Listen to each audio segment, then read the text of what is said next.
On se dirige vers le tableau. Allez, on va faire un petit peu de tactique. On aime bien ça, vous savez, à Foot et Bast. Et puis vous aussi, vous aimez beaucoup ça, vous travaillez beaucoup. Là, on a installé un petit peu le schéma que vous avez proposé contre Guingamp. Christophe Vincent vient là de temps en temps, mais est là sans doute en phase défensive parfois. Il combine bien avec Van den Kerkhoff. Là, il y avait Magri, il y avait aussi Djoko qui vient là avec Magri en phase offensive. Expliquez-nous un petit peu, vous travaillez énormément, devant notamment, on a joué du côté du SCB avec 2 attaquants à un moment donné, aujourd'hui on a un attaquant axial, vous changez beaucoup de choses, c'est pour éveiller tout votre groupe, c'est pour être moins lisible pour les adversaires? alors il y a 2 raisons essentielles. D'éveiller mes joueurs sur différentes choses, de ne pas être figé sur quelque chose de précis, malgré que les joueurs aiment bien avoir des repères, mais on est pratiquement toujours sur les mêmes principes. Et puis le deuxième point, c'est d'amener une forme d'incertitude par rapport à l'adversaire, parce qu'on sait qu'on nous présente, comme nous on regarde les adversaires, et qu'on amène quelquefois des surprises par rapport à notre animation. Et c'est la raison pour laquelle je change dans notre forme d'animation, mais les principes sont les mêmes. On sait pourquoi on fait ça. Est-ce qu'on doit occuper plus la largeur? Est-ce qu'on doit utiliser plus la profondeur? Il y a différents aspects. Dans votre palette, Djoko, qui est là contre Guingamp, c'est un joueur essentiel, selon moi, que vous avez recruté là, lors du mercato. Il peut jouer point d'appui, il peut jouer en profondeur. C'est un joueur nouveau que vous avez. Ça change votre jeu? Alors, il y a plusieurs... Il faut bâtir autour de lui. Il faut bâtir autour de lui. Moi, depuis qu'il est arrivé, alors effectivement, dans sa position préférentielle, il aimerait d'être un petit peu plus haut.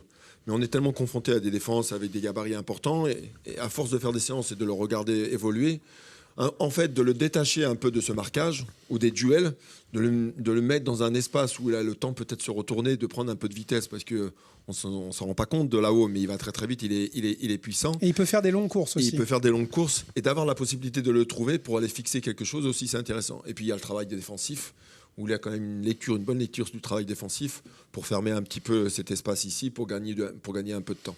Donc dans votre hiérarchie des attaquants, aujourd'hui il y a Djoko, il y a Magri, il y a Santé, après on trouve Alfarella. C'est un cas pour nous, Alfarella. Il a joué sur le côté, il a joué dans l'axe, il a joué derrière l'attaquant. Il a de vraies qualités, mais il ne parvient pas à avoir de vraies stats. C'est aussi une interrogation pour vous?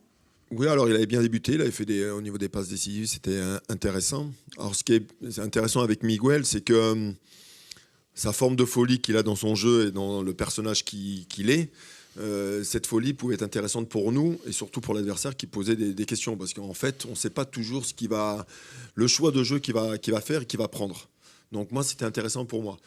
Et quand il est un peu moins bien, il commence à s'éparpiller un petit peu dans le jeu, on a de mal à le situer et à le trouver par rapport à ses qualités. Et surtout, quelle association qui on peut mettre avec lui. C'est ça le plus important, parce qu'on regarde le joueur, son aspect individuel, mais surtout avec qui on peut l'associer. Parce que la façon dont on joue, nous, qu'on l'associe à 2 ou qu'on se mette à 3, le plus important, c'est comment ça se passe entre les 2 ou les 3. Il y a le cas Salle-Lamonge. Là, on l'a mis là, mais il est plutôt là en position médiane. Donc, plutôt en meneur de jeu. Il est critiqué dans les tribunes, il est aimé aussi. Il est aimé ou détesté, Salle-Lamonge. C'est quelqu'un qui a un vrai pied, un vrai toucher. Là, on a vu le ballon qu'il a donné contre Guingamp à Magri, qui aurait dû faire mouche. C'est un joueur par lequel doit passer la construction, toujours légitimement. En fait, Seb, c'est un joueur atypique. C'est pour ça qu'on l'aime ou on ne l'aime pas. Parce qu'il fait des choses différentes. Il n'y a pas longtemps, contre le match de Saint-Étienne, par exemple, je lui ai dit qu'il avait fait un match accompli parce qu'il avait réussi les choses qu'il fait très bien ou qu'il sait faire et qu'il avait réussi les choses qu'il n'aime pas faire. Et son plus gros de travail à lui, c'est d'améliorer ce qu'il n'aime pas trop faire. Après, dans notre schéma et dans la façon dont on joue, il me paraît indispensable. Parce que quand on regarde bien, c'est le seul joueur, entre guillemets, dans la lecture du jeu, qui est capable de jouer en première intention et surtout qui est capable d'alimenter les joueurs dans la profondeur. Qui a peut-être le toucher aussi. Parce qu'il faut le dire aussi, coach, vous n'avez pas un effectif avec énormément de qualité. Votre richesse première, c'était ces couloirs avec Tavares et Van den Kerkhoff. Van den Kerkhoff qui est un petit peu moins bien en ce moment, on le trouve un petit peu moins bien. Il a une vraie relation avec Christophe Vincent, je trouve, en ce moment. Christophe Vincent qui lui libère le couloir ou qui le prend et qui dédouble avec lui. Il les adversaires, ils vous ont vu, ils ont identifié votre réussite sur les couloirs, ils vous bloquent désormais avec un défenseur sans doute là et une cale là, parfois même un milieu qui vient de là et qui vient fermer un petit peu ce couloir. Qu'est-ce qu'il faut faire pour encore les surprendre ? C'est la raison pour laquelle on a changé un petit peu. Effectivement, vous avez très bien résumé, ils ont fermé les couloirs, soit à travers 2 joueurs, ou les équipes adverses, maintenant, pratiquement, ils essayent de couvrir tout ce qui se passe dans le dos ici pour gagner du temps aussi. Donc les axiaux des équipes adverses, en régional, ils n'y vont pas toujours, et là, ils y vont un petit peu plus. Donc en fait, notre objectif à nous, à travers cette organisation, c'est de pouvoir créer des espaces ou des intervalles pour pouvoir plus jouer dans une situation et de fixer à l'intérieur à travers 3 joueurs, pour éventuellement libérer nos joueurs un petit peu plus haut et d'empêcher. Parce que Van de Kerkhoff ou Dylan ou Flo font des courses importantes. Florian Belair qui est très, très intéressant aussi. Qui est au-delà des 30 mètres, des 40 mètres. Et là, on essaie de leur faire gagner 10-15 mètres pour avoir des courses moins importantes et d'être un petit peu plus efficace aussi sur la qualité des centres. Parce que nos qualités des centres, encore du boulot. Derrière, il y a une hiérarchie aussi. Il y a Ndiaye qui s'est imposé, Kaibou qui s'impose en ce moment. Derrière, il y a Guide, il y a Senati, il y a Palin en ce moment qui revient. Personne n'est jamais écarté avec vous. C'est-à-dire que ça tourne. La hiérarchie, elle est jamais préétablie, elle est jamais installée complètement. Comment vous... Mais en même temps, il faut donner de la confiance. Il faut faire jouer la concurrence. Il faut chercher l'équilibre, c'est ça ? Je pense qu'une des réussites depuis la trêve de la Coupe du Monde, c'est qu'on a étoffé l'effectif et qu'il y a une concurrence beaucoup plus importante. Donc la concurrence amène beaucoup plus de qualité dans les séances d'entraînement et dans les intensités de ce qu'on peut y mettre dans les séances, dans les jeux. Donc tout le monde se tire un peu la bourre.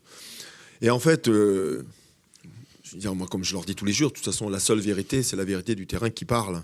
Je veux dire, on a tout un tas de travail, on discute, on fait voir des vidéos, on y travaille beaucoup. Je veux dire, un garçon comme le Palin, ça faisait un moment qu'il ne jouait pas pour X raisons, et c'était mon choix. J'ai décidé de le faire jouer ce week-end. Il a fait un match très appliqué, très, très sérieux. Dire, moi, j'ai aucune raison d'enlever des joueurs s'ils répondent présents à partir du moment où ils respectent le schéma qu'on a mis en place et puis la performance. Avant d'aller se rasseoir, coach, il y a un joueur très très important selon moi, c'est lui. C'est le gardien, c'est le portier. Il n'était pas là, Johnny Placide, ces derniers temps. Zachary Boucher n'a pas démérité, loin s'en faut.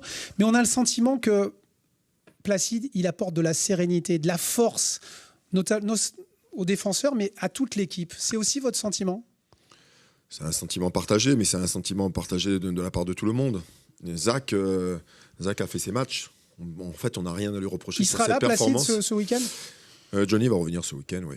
Après, Johnny, il a une place importante dans le vestiaire parce que sa communication, une façon de se comporter, et puis il dégage une forme de sérénité aussi sur les autres. En fait, il rassure quelque part l'équipe et le groupe.